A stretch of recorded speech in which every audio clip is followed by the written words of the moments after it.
Bienvenidos a Clave 45, donde las conspiraciones existen.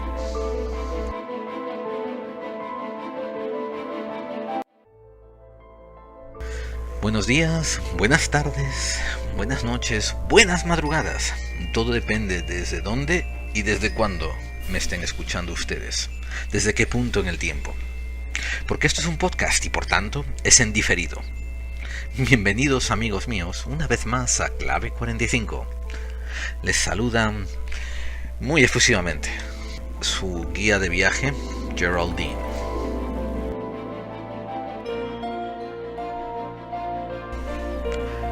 Hay una tierra que se encuentra entre las menos exploradas del planeta. Y aunque su extensión es inmensa, su población es nimia, muy pequeña, apenas 1000 habitantes. Fue descubierta hace bien poco. Los mapas de sus entornos fueron finalizados hace aún mucho menos tiempo. Hoy vamos a hablar de la Antártida. Y vamos a hacer un repaso, un tanto breve quizás, sobre la historia de su descubrimiento y vamos a enfocarnos en varios de sus misterios. Lo cierto es que la Antártida tiene varios misterios a delucidar.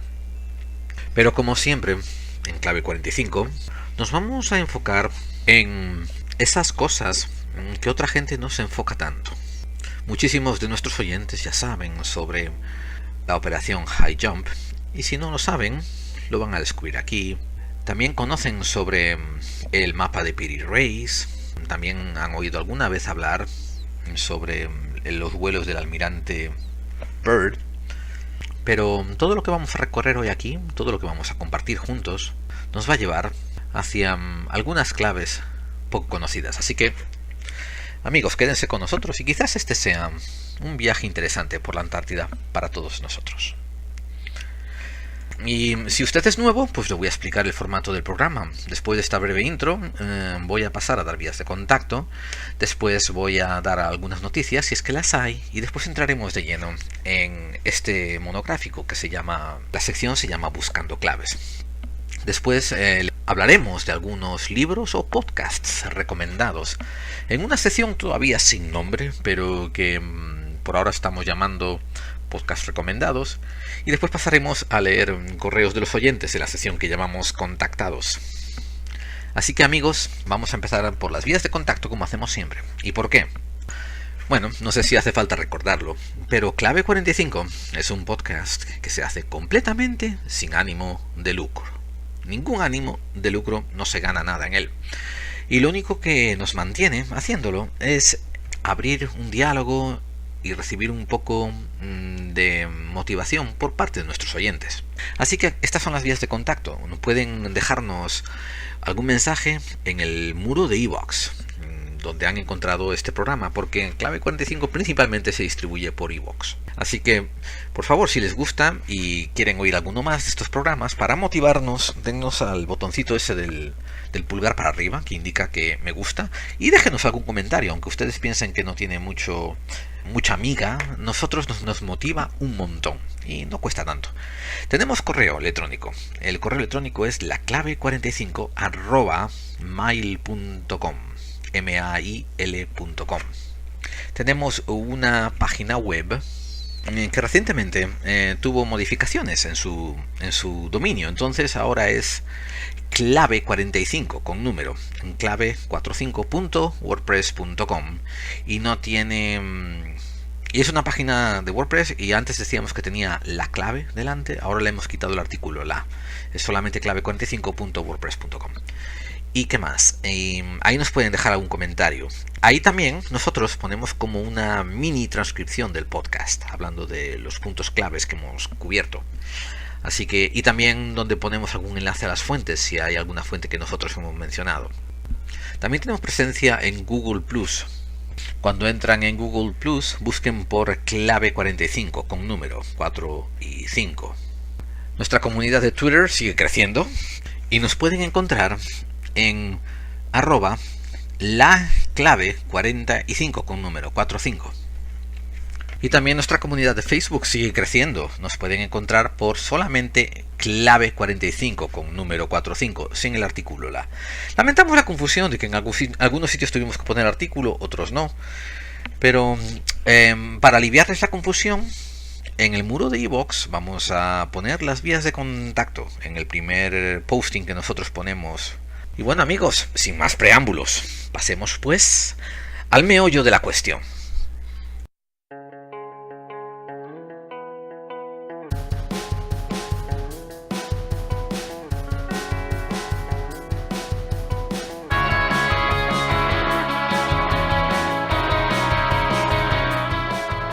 Sí, amigos, esa música indica que hoy tenemos noticias. Tengo dos. No son nuevas ninguna de las dos. Y también ofrecen una primicia. La primicia es que por primera vez en la historia del programa, una parte de las noticias va a aparecer también en podcasts recomendados. Pues la primera noticia, para dar el tono a la segunda noticia, tiene que ver con la economía de España. Es encontrado en Russia Today y por tanto ustedes saben que eso ya tiene alguna connotación partidaria, partidista y política seguro. Ahora, ¿cuál es esa connotación? Eso ya es otro tema y es otra índole. Pero la noticia sí viene respaldado con algo de fuentes, por tanto es digna de dar. La noticia, el titular es que España ocupa el primer puesto europeo en el índice mundial de miseria. Aunque la noticia después también fue reflejada en elmundo.es. Y a toda fe tengo que decir que la noticia en elmundo.es es bastante más comprensiva y bastante más elaborada que la de Russia Today. Este índice de miseria fue creado por Steve H. Hanke, que se deletrea Hanke con H, H-A-N-K-E, profesor de Economía Aplicada a la Universidad de Johns Hopkins en Baltimore y ex miembro del Consejo de Asesores Económicos de Estados Unidos de América. En el índice de miseria, España obtiene una puntuación de 36,9 puntos, situándose en el 11º puesto de la lista, 2 décimas del 10º país ocupado por Armenia, y a 110,5 puntos del primero, que es Siria. Con este artículo quiero extender mis más efusivas felicitaciones a todos los políticos que están llevando España por tan único camino. También mis máximas felicitaciones a la familia real, que como jefes visibles de Estado también están llevando al país por tan único y peculiar camino. Todos ustedes, los políticos, la monarquía, se merecen un aplauso. Pero como estamos pasando tanta miseria, no tengo ni para dar con una mano contra la otra. Por favor, pásense por nuestra web, que es clave 45 con número.wordpress.com, y comprueben las fuentes. Ahora, la segunda noticia que quiero dar viene de un podcast que pueden encontrar tanto en iVoox como en su propia web. El podcast en cuestión es uno de mis favoritos. Se llama El Vórtice y ya he hablado muchas veces de este podcast. Lo dirige, lo lleva, lo hace de locutor el buenísimo Mitoa Campos. Y tiene también su página web, que es elvorticeradio.com. Y ahí también pueden escuchar en directo y también pueden bajarse podcast de elvorticeradio.com. El señor Mitoa Campos tiene 2 o 3 canales. Tiene uno que habla de, creo que se llama Fermentados, que habla de vinos y cervezas. Otro que se llama Camino al Infierno, que es muy políticamente involucrado. Pero el que quiero que escuchen es el último, que cuando grabé este podcast, que era el 26 de mayo de 2016. El último que quiero que escuchen era también el último producido por El Vórtice, que se llama Solución contra los desahucios, atacar antes de que te ataquen. Y ellos lo publicaron el 23 de mayo del 2016. Así que váyanse al Vórtice, busquen por El Vórtice en iVoox o váyanse a su página web, que es elvorticeradio.com, y descárguenselo, escúchenlo. Si ustedes tienen un poco de conciencia social y les interesa saber lo que un grupo que sin ánimo de lucros se ha dedicado a investigar una manera legal de detener los desahucios, pues tienen que escuchar esto. Si ustedes también tienen un poco de conciencia social y tienen un poco de orgullo de ser españoles, esto que voy a dar es completamente mi opinión, así que por favor pónganla en un paréntesis. Si ustedes se consideran españoles y aman a España, estarán de acuerdo que lo que ha estado haciendo la banca y los bancos es una rapiña que casi se puede considerar de traidora. Porque hacer daño de la manera en que lo hacen a tanta gente, de esa manera sin escrúpulos, es tan pernicioso que casi se puede cualificar de una traición a la patria. Fíjense lo que estoy diciendo. Y en fin, entonces escúchense El Vórtice, el programa llamado Solución contra los Desahucios, atacar antes de que te ataquen, porque como pone Mitoa Campos en su página web, esta es una cifra maravillosa que ilustra lo que acabo de decir.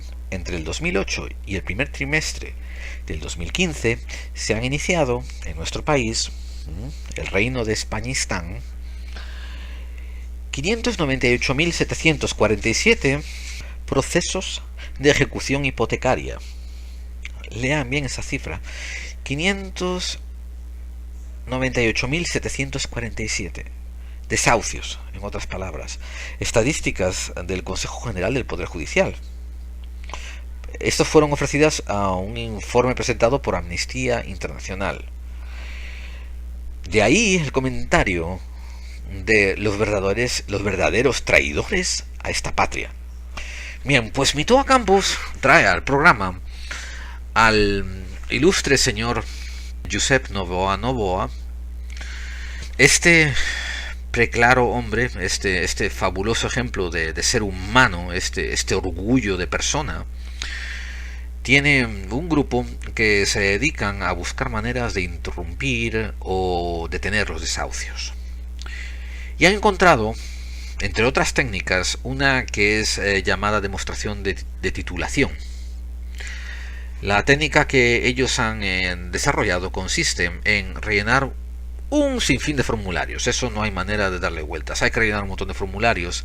Pero estos formularios demandan al banco que demuestre quiénes son en verdad los dueños de la deuda. Y esto pone un problema al banco porque muchos de ustedes lo sabrán, muchos de ustedes no. El banco, una vez que ha dado la hipoteca al que va a ser el dueño de la casa, ellos juntan todas las hipotecas procesadas por esa entidad bancaria y las venden en un paquete de acciones de deuda a compradores de este tipo de deuda.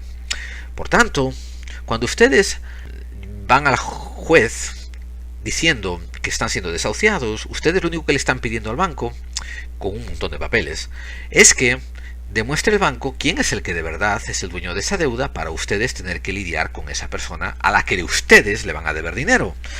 Y el banco, como ha vendido la deuda de su hipoteca a una serie de diferentes accionistas, el banco no puede producir la entidad que es dueña de esta deuda. Y por lo general, los jueces éticamente están supuestos a detener el proceso de desahucio. Todo esto está perfectamente bien explicado, maravillosamente bien explicado en el podcast que les recomiendo que escuchen dentro de Noticias. Por tanto, amigos, quiero decir, contra los desahucios hay recurso. Les aconsejo que lo escuchen y les aconsejo que compartan la información lo más que puedan y que le den el crédito al Vórtice por estar divulgando una información tan maravillosamente bien. Bien, lo dejamos aquí y hasta aquí el apartado de noticias.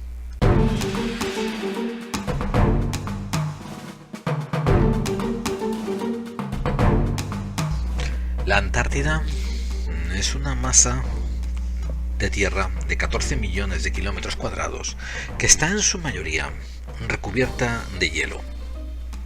Se encuentra situada en la parte que se ha acordado decir que es la más al sur del globo. Pero recuerden que esto de las coordenadas de lo que es norte, sur, este, oeste son unas convenciones humanas. Lo que sí ya es más innegable es que la Tierra posee dos polos magnéticos y a nosotros hemos convenido decir que el que está en un punto es el polo norte y en el otro punto opuesto, en sus antípodas, en su antítesis, es llamado polo sur. La Antártida se encuentra en el polo sur magnético de la Tierra. La Antártida es oficialmente desconocida y se considera, en todos los términos ortodoxos, desconocida hasta 1773, cuando el capitán James Cook, inglés, pasa a unas cientos de millas de sus costas y la bordea y la deja grabada para el récord histórico y para la posteridad. Bien, esto enlaza con el tema del mapa de Peary Race. Por favor, tiren una piedra en el estanque de Google y van a encontrar 200, 300, 500, 1000 podcasts, websites de misterio y que hablan sobre los enigmas del mapa de Peary Race.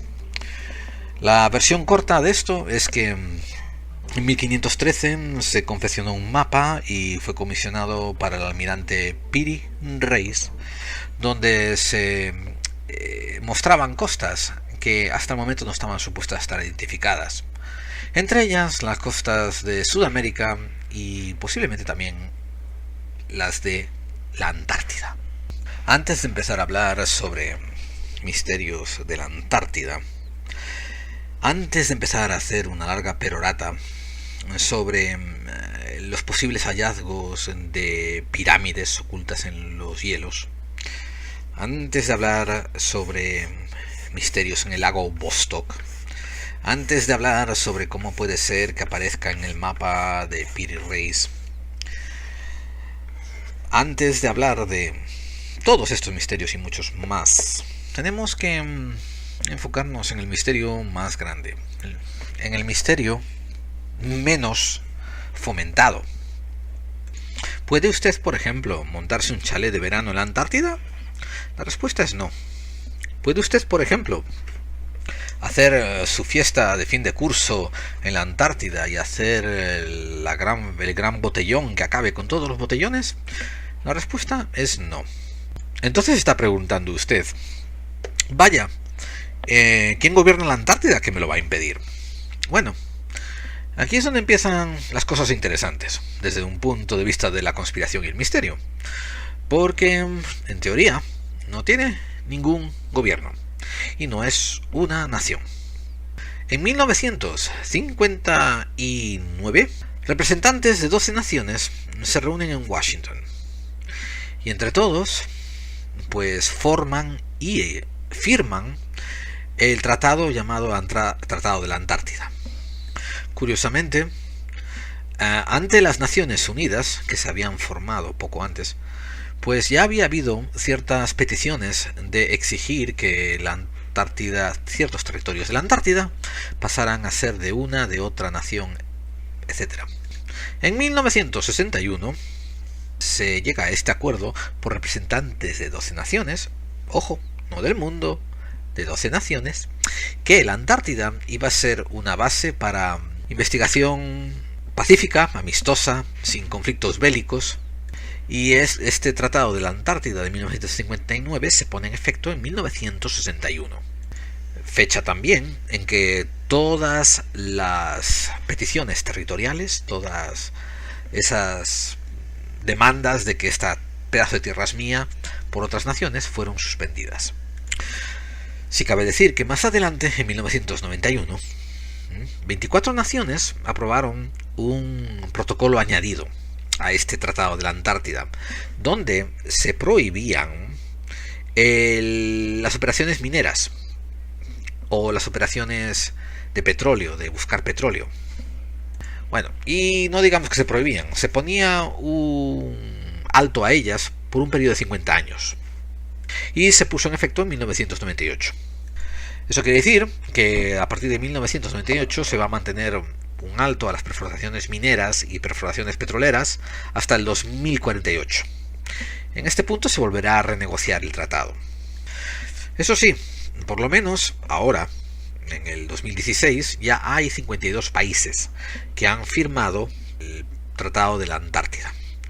Y bueno, como el Tratado de la Antártida le gusta chulear de haber sido firmado, pues dice que 52 países representa el 80% de la población del mundo. Países que no han firmado ese tratado se encuentra México y se encuentra la mayoría de los países africanos. Otros, como por ejemplo Australia, Argentina y Francia, se ofrecen como consultantes que tienen peticiones territoriales. Y esta parte es interesante porque ahora la mayor parte de la Antártida tiene unas peticiones territoriales. Por ejemplo, Australia tiene una inmensa parte de la petición territorial, también tiene Nueva Zelanda. Noruega, curiosamente, tiene un cachazo de la Atlántida inmenso. Argentina tiene un trozo. ¿Qué más? Chile tiene otro trozo. Y creo que ya dije Francia, ¿verdad? Ah, bueno, Inglaterra, claro, también tiene que estar metida por el medio.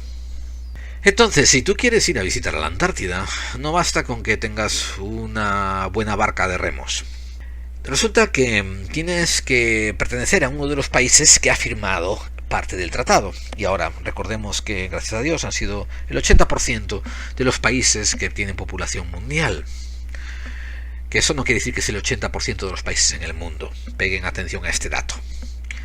Y después tienes que pedirle un permiso al gobierno de tu país para ir a la parte que quieras. Bueno, vamos a complicarlo más. Tienes que pedir un permiso a tu país y después vas a tener que pedir un permiso a la parte, o sea, al país que tiene una petición sobre ese terreno de la Antártida al que la quieres ir a visitar.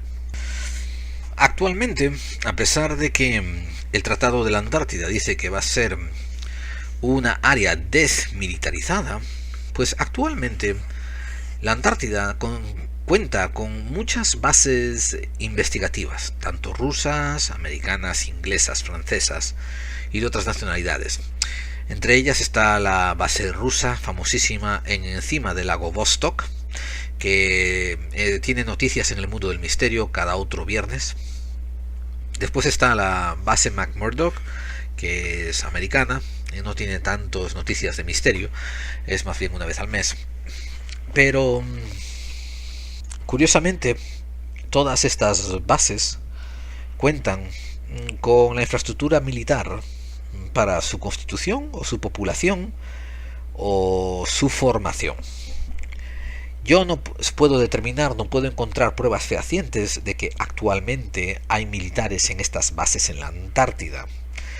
Pero la falta de esclarecimiento acerca de si hay militares o no me resulta muy sospechosa, porque ahí donde sí se dice claramente que sí hay científicos en diferentes bases de la Antártida, pues muy pocos sitios dicen no hay ningún miembro del servicio militar allí.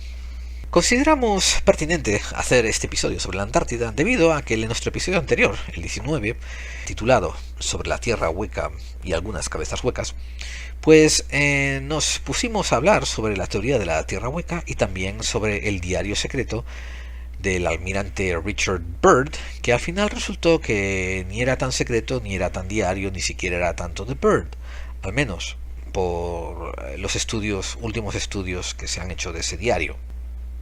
Quizás a ustedes les fascine saber que todavía hay en existencia varias sociedades sobre la Tierra plana, y esto está en contraposición con la Tierra hueca, porque la Tierra hueca al menos admite de que la Tierra es una esfera.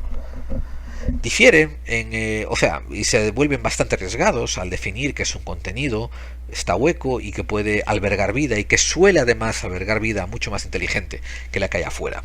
Eso no es difícil de postular, ya que en cualquier sitio del universo puede haber vida mucho más inteligente de la que la hay aquí, en el planeta Tierra. Nuestros políticos no lo demuestran todos los días. Pero quizás sí les asombre saber de que hay todavía sociedades que creen que la Tierra es plana o semiplana o cuasi plana o plana totalmente, y estas sociedades todavía están formadas en funcionamiento y todavía tienen bibliotecas y todavía intentan que se les dé crédito. Por ejemplo, The Flat Earth Society, que la puedes encontrar en flatearthsociety.org, tuvo sus inicios a finales de 1800, creo que fue en 1884. Tuvo un largo periodo de ascenso y de apogeo hasta 1940. Después tuvo un decline a partir de 1950. Y en 1950 casi desaparece. En 1995 casi desaparece. Pero, a pesar de que su fundador y su proponente murió, en el 2004 se reabre y después en el 2009 empieza a aceptar nuevos miembros. Toma ya.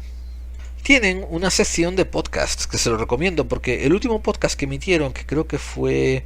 Sí, miren, fue en el diciembre del 2012. Pues es una tertulia de 1 hora entre un experto de la Tierra plana y un experto de la Tierra hueca. Y está en inglés. Y les juro que no me estoy inventando esto. De hecho, tengo que poner unos enlaces en la página mía para que los que tienen un poco de proficiencia en inglés, pues a lo mejor les interesa oír qué es lo que esta gente, estos proponentes están hablando. Disculpen las risitas que se me escaparon. Fueron completamente involuntarias, pero me refiero el concepto, ¿no?, de un experto en tierra plana hablando con un experto en tierra hueca. Hay un chiste por ahí, hay algo de ironía, hay algo de sarcasmo, hay muchas cosas por ahí, así que se lo voy a dejar al albedrío del lector, del oyente. Volviendo a la Antártida y enlazando con lo que hablo de la tierra plana, pues, y la tierra hueca, quiero decir que estas dos creencias, el de la tierra hueca y el de la tierra plana, muchas veces se esfuerzan en postular que la Antártida como el polo sur magnético pues no existe. Una de ellas, la de la tierra hueca, dice que la Antártida no es el polo magnético porque al final en su centro hay una oquedad. Por tanto, sí es una... Dice que la Tierra sí existe, la Tierra esa que compone la Atlántida sí existe, la Antártida sí existe, pero que no debemos darle tanta importancia como polo sur, porque lo que sí es importante es el hueco que te lleva a través de toda la Tierra y hasta el centro, ¿no?, a ese donde está ese sol luminoso y esas formas de vida que viven en el centro de la Tierra. Y supuestamente algunas teorías también dicen que te puede llevar hasta el polo norte, ¿no?, como si fuese un túnel express. Ahora, las teorías de la Tierra plana no consiguen darle ninguna validez a la Antártida, ni siquiera como polo magnético sur, porque al final la Tierra es plana, así que importa un pepino dónde está el norte y dónde está el sur. Pero, entre otros misterios que sí nos deben interesar acerca de la Antártida, puede estar el maravilloso, excelentísimo, un buen libro que escribió el escritor Charles Hapgood. Charles Hapgood es un ejemplo magistral de lo que los investigadores, de lo que cualquier investigador debiera de ser. Charles Hapgood, que se escribe su apellido se escribe Hapgood, pues escribió un libro en 1953 y que le pidió a Albert Einstein que le escribiera su prefacio, y Einstein estaba tan asombrado con el contenido del libro que aceptó de buen gusto y le escribió un prefacio muy bueno. El doctor Charles Hapgood es también el proponente del desplazamiento de la teoría del desplazamiento de la corteza terrestre, en el que dice que muchas planchas de la corteza terrestre se mueven unas encima de otras como si fuesen unas láminas de papel desplazándose una sobre la otra. Ahora, él escribió unos cuantos libros y todos son muy interesantes y lo mejor es que todavía están disponibles. Metió una gran cantidad de, de recursos e investigación en estos libros. Al contrario que otros muchos, estos sí son bastante dignos de leer. Pero también el Dr. Charles Hapgood estuvo analizando el mapa Piri Reis y se dio cuenta de que había algo peculiar en él. Lo comparó con los mapas en el momento existentes de la Antártida. Estamos hablando en 1960. Entonces se dio cuenta de que había unas extrañas correlaciones. En 1960 le mandó esta parte del mapa de Piri Reis a un investigador que pertenecía al Ejército de los Aires de Estados Unidos, al teniente coronel Harold Ohlmeyer, y recibió una carta de vuelta que decía que, y estoy leyendo mientras traduzco, su petición para la evaluación de una característica inusual en el mapa de Piri Reis de 1513, para que fuese revisada para nuestra organización, pues ha sido llevado a cabo. El decir que la parte inferior del mapa muestra la costa de Queen Maud en la Antártida y la península Palmer, pues es bien razonable. Encontramos que esta correlación es bastante lógica y que sea la más probable interpretación correcta del mapa. Y continúa diciendo, ya hacia el final de la carta, esto indica que las costas que se muestran en el mapa han sido marcadas y han sido delineadas antes de que existiese la capa de hielo. Ahora, esta capa de hielo es acerca de 1 milla de espesor. No tenemos idea de cómo la información que se muestra en este mapa puede ser reconciliada con el conocimiento geográfico de esa zona en 1513, y la firma el comandante Harold Z. Ohlmeyer, teniente coronel del Ejército del Aire de los Estados Unidos.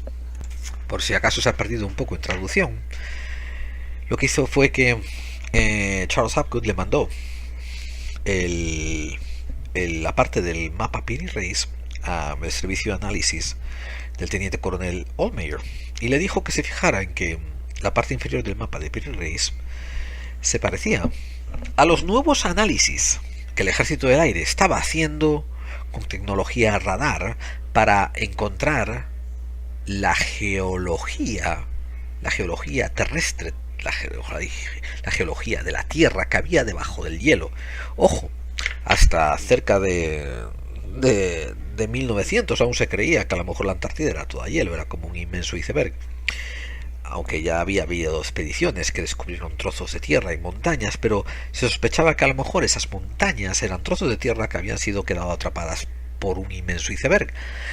En 1949 y en 1950 la tecnología de radar ya está bastante avanzada y se usa en la Antártida y para descubrir la orografía del terreno geológico que hay bajo el hielo. Y aquí el teniente coronel está confirmando que a primeras vistas el mapa Piri Reis en la parte inferior parece coincidir con lo que estaban descubriendo que había debajo del manto del hielo. Y también el teniente coronel, en una forma muy oficialista, dice que él no sabe cómo eso pudo ocurrir o cómo ese mapa pudo haber sido tratado. Hoy en día hay bastantes páginas web y bastantes sitios que argumentan que esta correlación de orografía no existe. La Antártida también fue el centro de varias expediciones. Muchas han ocurrido desde 1900, cuando la tecnología permitía a los hombres cruzar, explorar, conquistar, mapear, cartografiar el continente helado sin poner tanto en peligro la vida como en años anteriores, en décadas anteriores. Ahora, lo que nos interesa es comentar que entre 1938 y 1939, antes de que se iniciase la Segunda Guerra Mundial, pues Alemania había enviado su tercera expedición antártica a la Antártida. Y esto quiere decir que había habido dos antes. Sí, señores, me oyen ustedes bien. Pero esta tercera, ocurrida en 1978, tenía dos funciones, que sepamos. Una era establecer una base desde la cual poder incrementar la producción de aceite de ballena. Resulta que Alemania estaba importando a Noruega mucho de su aceite de ballena, que era usado tanto para combustible como también para producir margarina o comida. Pero la otra parte de la misión por la cual implementar una base en la Antártida era que querían un punto de estrategia naval por la que acceder a otros puntos del globo y tener así mejor dominio sobre el mar. La misión que se llevó a cabo se llamaba la expedición de Nueva Suabia, New Suabia Expedition. Y estoy haciendo la burla del acento alemán. Perdón. La expedición que se llevó a cabo se llamaba New Suabia Expedition y tenía 33 hombres más 33 miembros para la expedición, más 24 que iban a tripular los diferentes barcos y diferentes sistemas motrices con los que llevaban. Entonces el barco llegó a primeros de enero de 1939 a las costas de la Princesa Marta, una área que últimamente ha sido pedida, ha sido demandada como parte de la soberanía noruega. Los récords oficiales, que ahora constan en actas, dicen que se hicieron ciertas mediciones de viento, de temperatura, se clavaron unos banderines, que se dieron unos paseitos y en fin. Lo cierto fue que los hidroaviones que llevaron sobrevolaron varios cientos de miles de kilómetros del área y llegaron a tomar más de 16.000 fotos aéreas.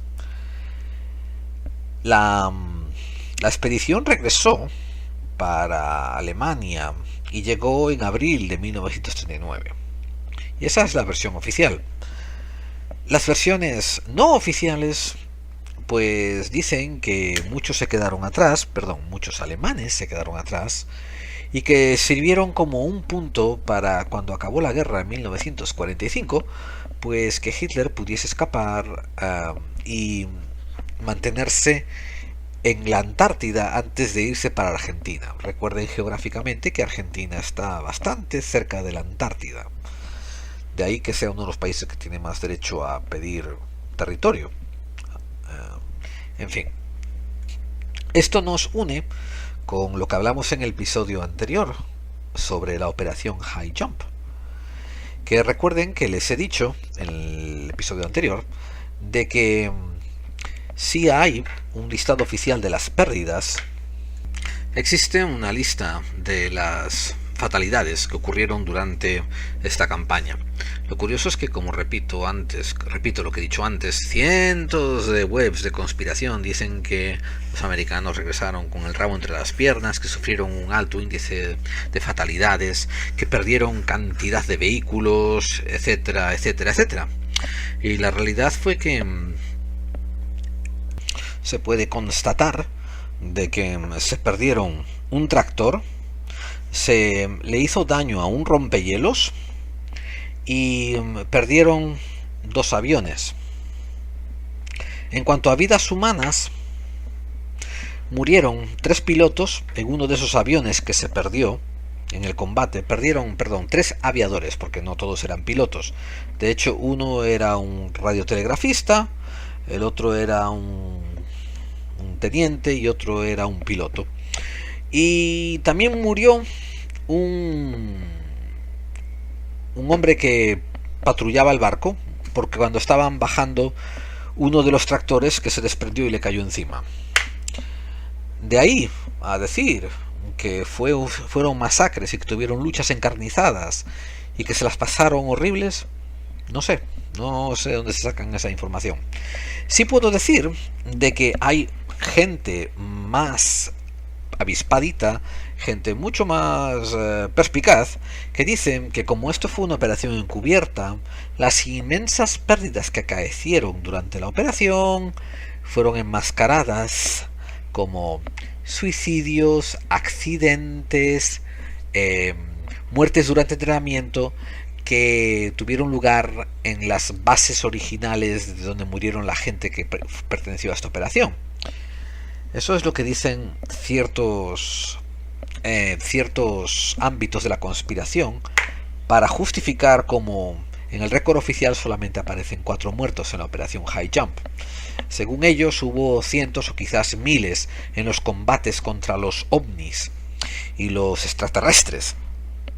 Y hay que, y para eso, y para juzgarlo ante el público, para enmascararlo ante las familiares de las víctimas, pues les dijeron que la tal persona no había muerto en la operación secreta High Jump en la Antártida, sino que había muerto durante un entrenamiento especial en la base de entrenamiento de North Carolina.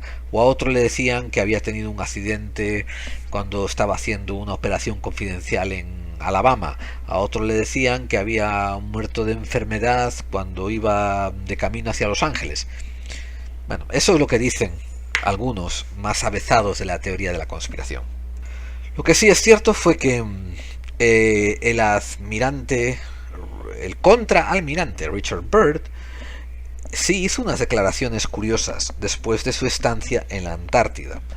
Declaró que, y esto lo declaró a un periódico chileno y más adelante declaró algo parecido a la televisión, de que la Antártida le había mostrado cómo era posible de que la siguiente guerra que se librase se libraría o en el Polo Norte o en el Polo Sur, y que teníamos que estar preparados para combatir contra unos vehículos muy peligrosos que volaban a altísimas velocidades.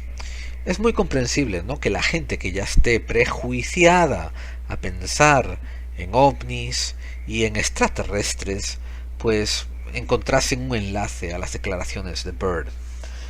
Lo que sí es cierto era que Byrd por aquel entonces no estaba siendo juzgado como una persona sana, mentalmente sana, o mentalmente estable, digamos. Sí se sabía que era tremendamente popular. Se supone que por eso lo mandaron al frente de todas estas operaciones.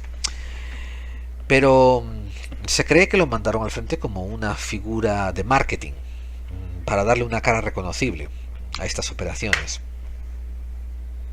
Yo, a nivel personal, y esta es parte de la opinión, y yo no sé si la operación High Jump fue a luchar contra ovnis o contra alemanes que quedaban refugiados, o simplemente fue literalmente hacer una prueba para hacer combate en entornos muy hostiles. No lo sé. Sí creo que luchar contra ovnis o contra extraterrestres es muy improbable. Y voy a decir por qué. Una raza que tenga la tecnología para venir a nuestro planeta a través de galaxias, estoy seguro que también tiene un sistema de defensa donde nos tira un pedo y nos cuece a todos y nos manda a freír espárragos a una armada de 5.000 hombres con los tanques y con los aviones que sean. Estoy bastante seguro de ello. Simplemente en lógica no me cabe de que los Estados Unidos de América, con la tecnología armamentística de 1947, fuesen capaz de vencer una batalla a una base extraterrestre de alienígenas que cruzaron el espacio, el tiempo, las dimensiones o lo que sea, para venir a establecerse, además, una parte tan congelada como la Antártida. Simplemente que la lógica ahí no me cabe. Ojo, así como Fox Mulder de Expediente X, digo, quiero creer. A mí me parece un cuento muy interesante de contar. Pero, señores, en una mano pongo las evidencias, en la otra mano pongo la fantasía y esto no encaja. Sí puede ser que que Hitler se hubiese movido para la Antártida y que detrás de él hubiese dejado un una quinta columna, ¿no? Un grupo de alemanes que todavía estuviesen funcionando, de nazis, y eso quizás se los encontrasen los americanos y anduviesen a golpes con ellos, ¿no? Ahora, sí no me creo tampoco el hecho de que hubiese altísimas cantidades de bajas. Tengan en cuenta que, si no me equivoco mal, a la operación High Jump se fueron cerca de 3.000 efectivos humanos. Si hubiese habido siquiera 1.000 muertes, sería increíblemente difícil de ocultar. No imposible, eso lo admito, simplemente difícil. Y otra cosa, señores, las expediciones del comandante Byrd a la Antártida dentro de la operación High Jump al final no resultaron ser tanto secreto. La operación en sí, el hecho de que los Estados Unidos de América la tenía preparada, programada y la iba a hacer, eso sí era un secreto de Estado. Pero no se crean, que por eso mandaron a Byrd, para que diese una cara bonita y famosa a los efectos militares de los Estados Unidos de América en la Antártida. Bien, a día de hoy se están hablando mucho sobre las pirámides ocultas en la Antártida, y la gente decide creer que Google Earth es la herramienta perfecta para ocultar todo el contorno geográfico de la Antártida y descubrir lo que las fuerzas del ejército norteamericanas y las fuerzas de la Europa todavía no encuentran en sus propios satélites, que son pirámides, o entradas al centro de la Tierra, o cuevas de extraterrestres, etcétera, etcétera. Miren, yo tengo... Esto es otro trozo de opinión, así que, ojo, amigo, tómenlo con un granito de sal. Yo tengo ciertos cálculos a fuero personal que me hacen pensar que es muy probable de que existieran humanidades antehistóricas y probablemente incluso con tecnología avanzada. Incluso tengo un pequeño lugar para opinar que a lo mejor incluso fueron más avanzadas de lo que estamos nosotros ahora, en el pasado antehistórico nuestro. Y esto es porque tengo hecho ciertos cálculos a nivel de lo que evolucionan especies y después de cuánto aparecen nuestros fósiles, y me da una ventana para decir que es posible que hubiésemos desarrollado tecnología asombrosamente avanzada y que después hubieran ocurrido algunos percances climatológicos para los que no estuviéramos preparados, tal como no lo estamos preparados ahora, y por tanto se hubiese perdido el conocimiento antehistórico de aquellas civilizaciones. Es posible. Y ojo, amigos, miren, también en el ámbito de la opinión diré que es posible que algún día nos pongamos a excavar en la Antártida y encontremos ruinas humanas. Ahora, dudo que nos encontremos ruinas alienígenas. Pero lo que sí quiero decir con esta pequeña matización es que veo difícil que, usando satélites que tienen prioridad dar información al ejército de los Estados Unidos y al ejército de la OTAN, o la NATO, como dicen en América, pero, en fin, usando estos satélites que después eventualmente le pasan la información a Google Earth, ustedes vayan a encontrar algo que ellos no sepan. Ojito, yo sé que Google tiene algunos satélites en órbita, pues mapeando, haciendo mapas sobre lo que nosotros conocemos la aplicación llamada Google Earth. Pero amigos, si ustedes creen en la conspiración, y ojo, las conspiraciones existen, y voy a decir simplemente por qué.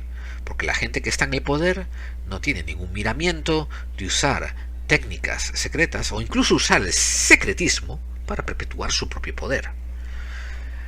Por tanto, créanme de que Google, Microsoft, Oracle, todas estas inmensas compañías, en un punto u otro cuando se hacen grandes, reciben una visita de un representante de alguna oscura organización del Departamento de Defensa. Seguramente ni siquiera es la NSA, seguramente aún es más oscura que esa, que le pone los puntos sobre las IES y les dice lo que hay que hacer. Les dice a Windows: tú tienes que tener preparado una puerta trasera para nosotros acceder a lo que nos dé la gana. Y le dice a Google: tú déjate ya de andar regalando correos electrónicos a diestra y siniestra y empieza a pedir teléfonos celulares que están asociadas con tarjetas de crédito para que nosotros podamos ver quién carajo tiene cada cuenta, etcétera, etcétera, etcétera, etcétera. Por eso no vayan pensando de que, por ejemplo, los satélites de Google Earth se han escapado a esta vigilia.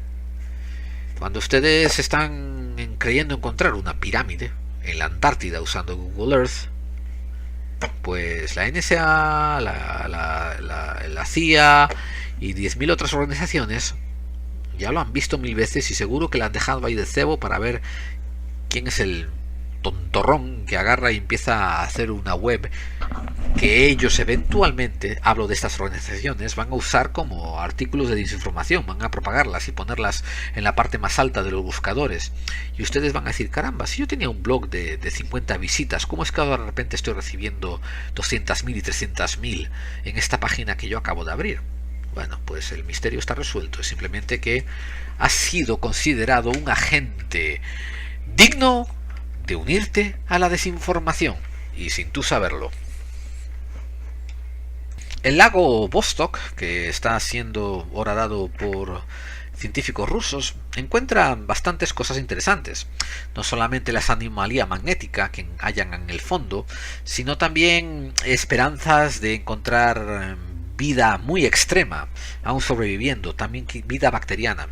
Esto implica que a lo mejor puede que encontremos vida de hace varios millones de años que no ha evolucionado, y sería interesante estudiarla. A mí me preocupa más, por ejemplo, que encontremos una bacteria que solamente exista en el lago Vostok, porque quizás solamente quedó ahí, en el resto del mundo ya se murió por la evolución, ¿no?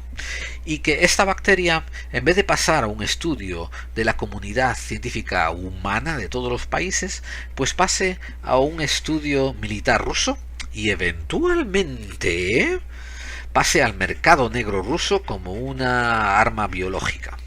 A mí eso me preocupa mucho más que encontrar siquiera esa vida. Me preocupa la falta de comprobaciones, balances y lo que le dicen aquí en Latinoamérica, chequeos, que viene de la palabra to check en inglés, que quiere decir comprobar. Por ejemplo, imagínense que tienen tres fuerzas, ¿no? La fuerza legal o la fuerza jurídica, la fuerza policial y la fuerza política. Entonces lo que tú tienes que hacer para asegurarse que ninguna se pone sobre la otra es que haces que la jurídica supervise a la policial a la política y la política a la jurídica. Y así están siempre corroborando, comprobando, balanceando una a la otra, y así ninguna le sube la pierna por encima a la otra, ¿no? Esto no está ocurriendo con la investigación en la Antártida. Y no hay un protocolo para poner a conocimiento público lo que se descubre inmediatamente en la Antártida por cualquiera de estos grupos. Por lo demás, sí admito que hay miles de fotos e incluso quizás haya miles ya de vídeos de objetos volantes no identificados volando en los entornos de la Antártida. Bien, aquí vuelvo a recordarles que aunque el tratado firmado especifica que no va a haber actividad militar, pues como no hay comprobaciones, como no hay un balance de fuerza, pues eso estás hablando de dejarlo a voluntad de cada país que tiene su base allá. ¿Quién nos dice que a lo mejor los americanos están probando prototipos de nuevos sistemas de propulsión desde la Antártida? Y esto es lo que están capturando en fotografías desde el sur de Chile y desde el sur de Argentina. Tenemos este inmenso problema político de delegación, en la que hemos delegado el control de nuestras vidas a representantes políticos, y los mandamases del mundo están encantados con esta delegación, porque en vez de tener que controlar a las masas completamente y cada una y como individuos, En estos momentos solo tienen que controlar y comprar a los 4 chorizos que están en el gobierno. Y estoy hablando de Estados Unidos de América, estoy hablando de España, estoy hablando de Portugal, estoy hablando de Brasil, estoy hablando de todas las partes del mundo. Todas, todas, todas. No quiero dejar de ofender a nadie. Que nadie se sienta triste porque no le he ofendido. Pues entonces los mandamases solamente tienen que comprar a esos pocos políticos corruptos que se quieren dejar vender y capear, ignorar, quizás eliminar a los poquísimos honestos que hay que quieren hacer algo bien por el pueblo y que están ahí luchando y tratando de hacer un bien común para la mayoría de nosotros. A la masa, bah, a la masa solamente hay que darle fútbol y tetas en la tele. Depende, bueno, claro, si estás en Estados Unidos de América, también es fútbol, solamente que se llama fútbol americano en España. Curiosamente, los americanos a lo que jugamos en España con el balón y el pie lo llaman soccer. O sea, fíjense usted qué ironía, ¿verdad? Y eso, circo y pan. Pan y circo, circo y pan. Y sobre todo mantenernos muy preocupados, que si con el terrorismo, que si hipotecas, que si encontrar un trabajo, y así nunca nos preocupamos por exigirles que haya un entorno de colaboración en sitios como por ejemplo la Antártida, que haya un sistema, un protocolo de diseminar información y que haya un sistema de corroboración de que esa información se disemina apropiadamente. El misterio más grande de la Antártida, por tanto, es cómo dejamos que ciertos representantes hagan lo que les parece apropiado con la Antártida y nosotros nos quedamos una vez más excluidos de la decisión de qué se va a hacer con un continente tan ignoto, tan misterioso, tan inmenso, tan interesante como es la Antártida. Ese me parece a mí el mayor de los misterios. Y evidentemente, amigos, volveremos a hablar de la Antártida. Créanme, volveremos a hablar en largo y tendido. Habrá monográficos a lo mejor sobre el high jump, habrá monográficos sobre los nazis en la Antártida, habrá un monográfico que estoy preparando sobre Hitler y cómo escapó de su supuesto suicidio. Y bueno, en fin, todo esto volverá a tocar la Antártida. Pero por ahora tenemos que decir, hasta aquí hemos llegado. Gracias por su atención y cerramos aquí Buscando Claves.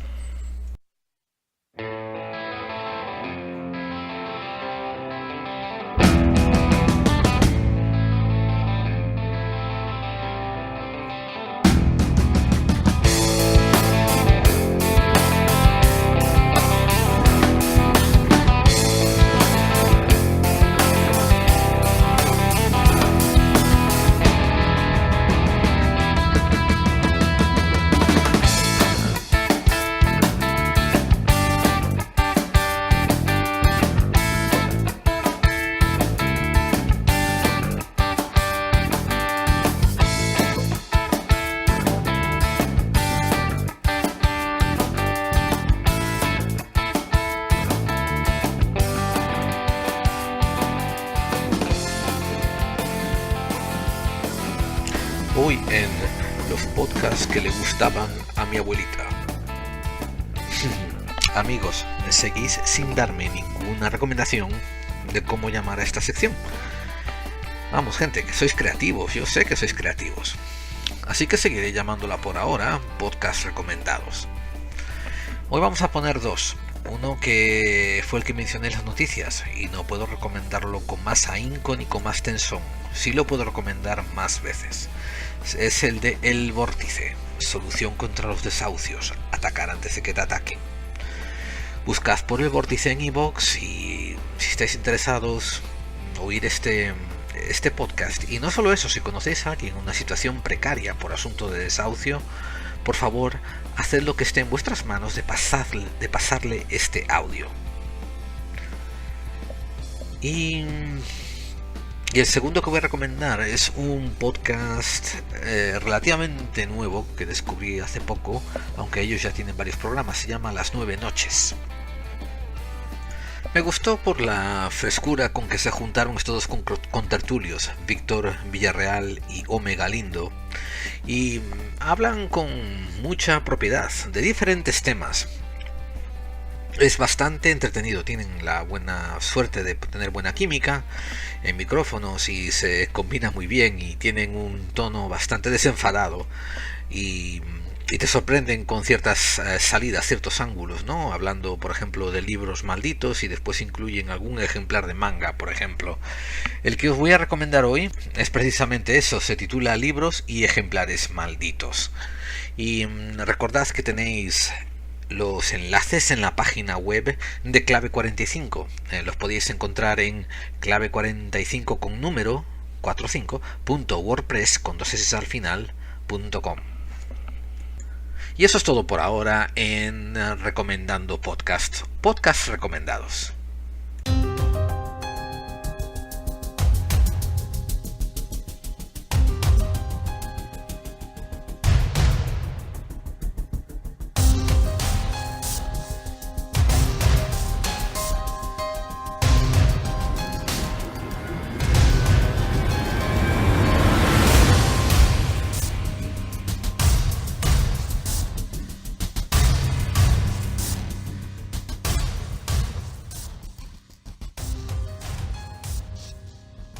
Inexorablemente, como todas las cosas inevitables, como el día sigue la noche, como la noche aparece después del día, ahí viene la música que nos anuncia que llega algo inevitable, algo inescapable, el fin del programa.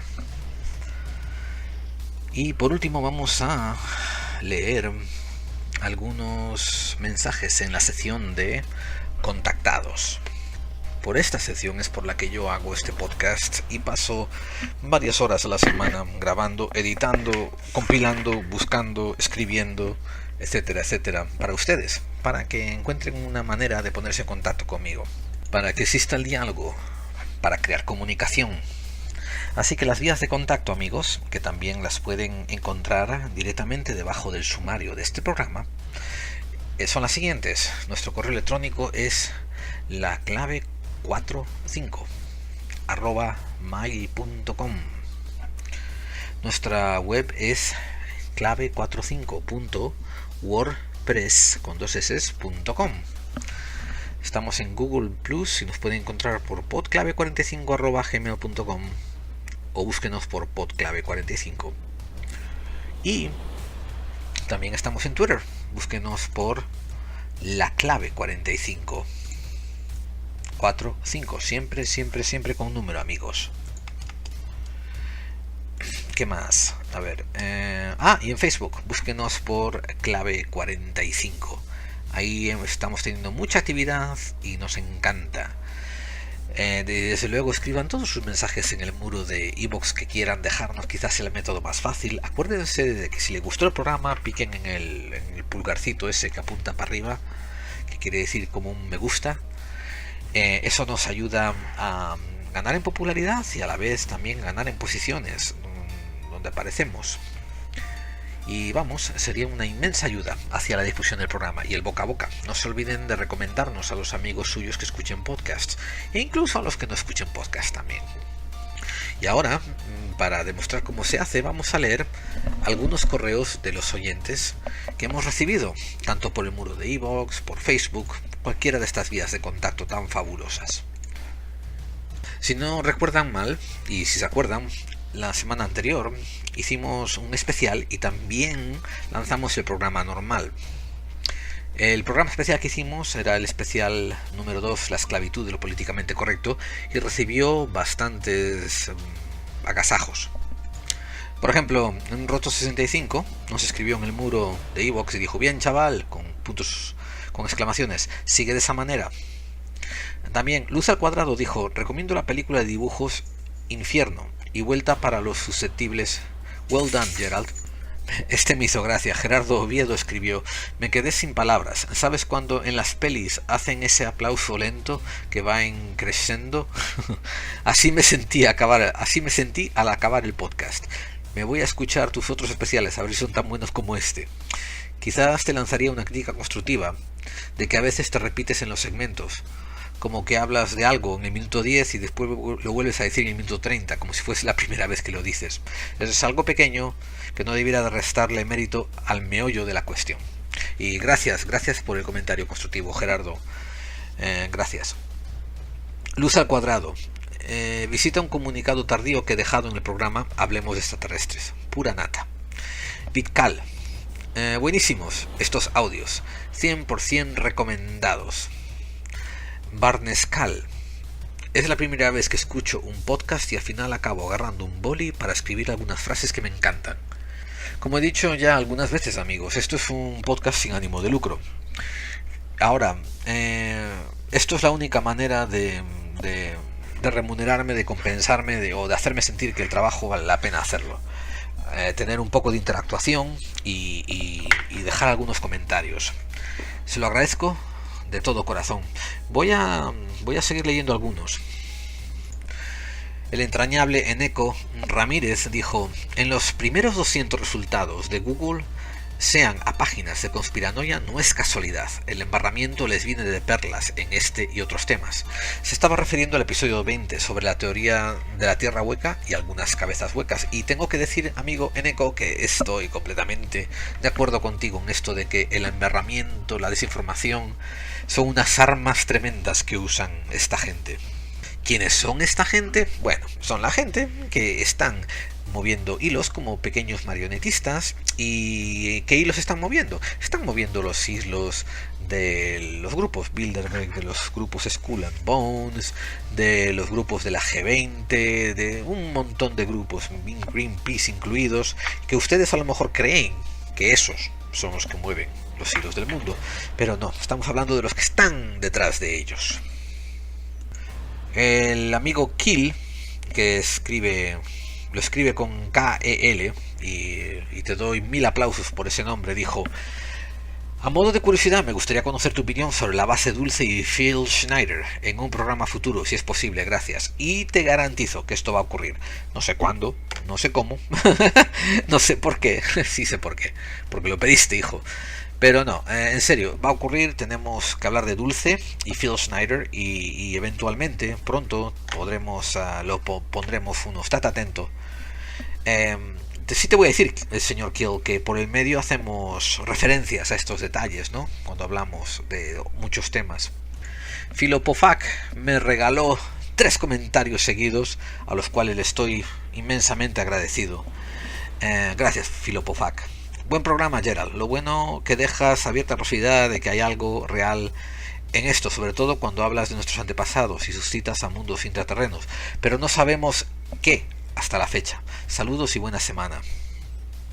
Y él dice: me llama la atención de que insistas en que tu programa es sin ánimo de lucro. Asumo de que rememoras a divulgadores que se malean y terminan vendiendo su alma en congresos interminables que no conducen a nada. ¿Es eso?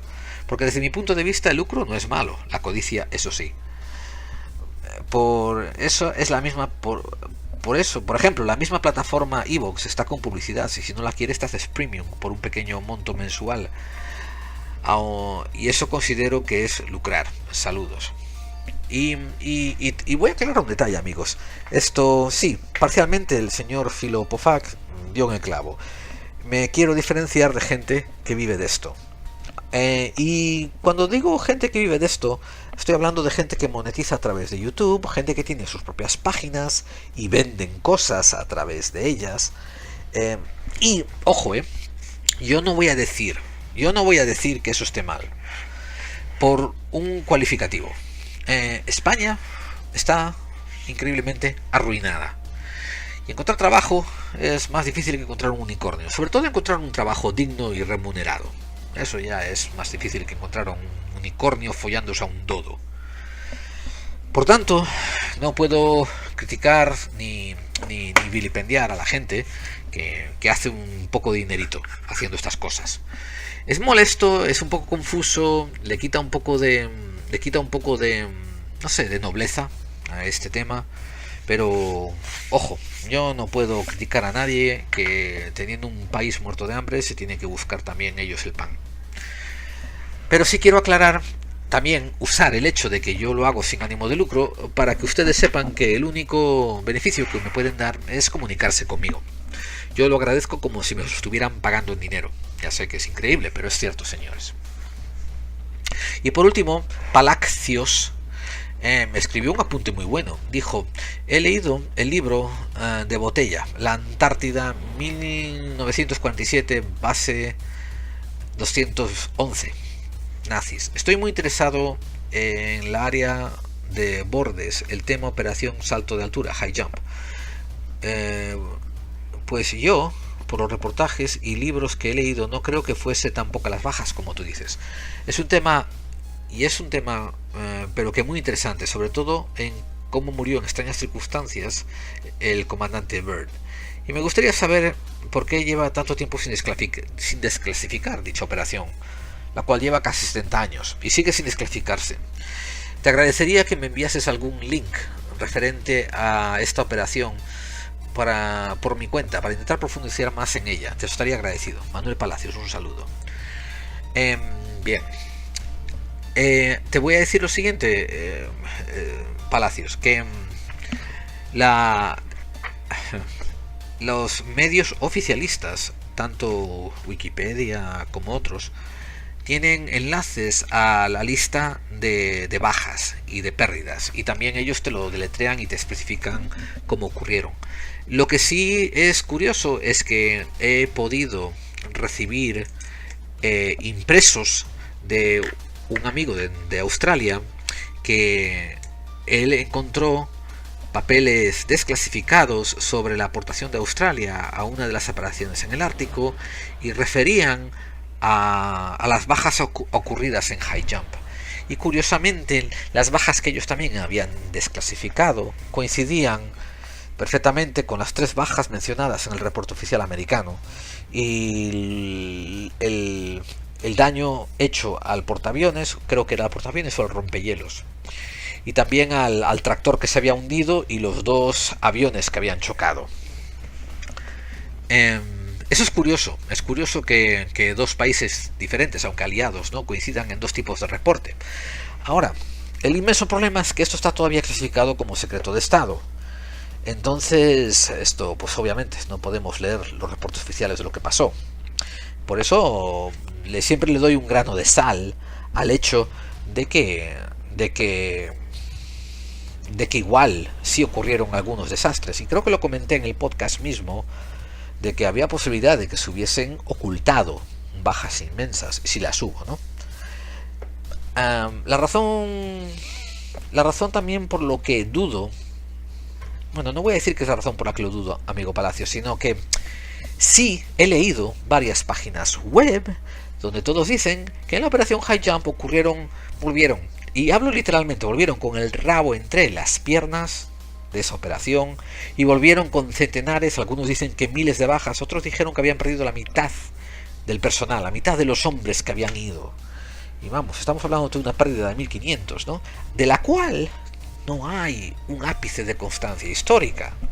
Entonces, mira, yo no te voy a decir que lo que yo estoy leyendo de los medios oficiales sea cierto, pero sí te voy a decir que las otras webs están fantaseando al completo. Están describiendo lo que les gustaría a ellos hacer en su guión para venderle a Hollywood. Hay mucho más misterio dentro de High Jump, y eventualmente, próximamente, haremos un monográfico dedicado a High Jump. Y bien, amigos, pues hasta aquí hemos llegado al final del programa, y les damos encarecidas, efusivas y sinceras gracias por habernos acompañado durante este rato bastante largo.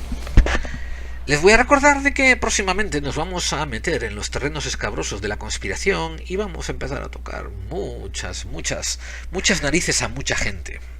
Si a ustedes les gustan los podcasts tranquilitos, que le dan paz interior y que no los soliviantan y que no les amargan la vida, pues van a tener que empezar a dejar de escucharme, por lo menos hasta que vuelva a hablar del misterio, que será dentro de 4 o 5 episodios más.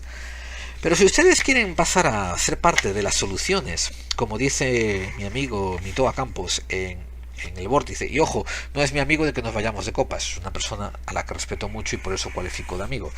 Esto, como dice Mitoa Campos en su vórtice, ¿eres parte de la resistencia?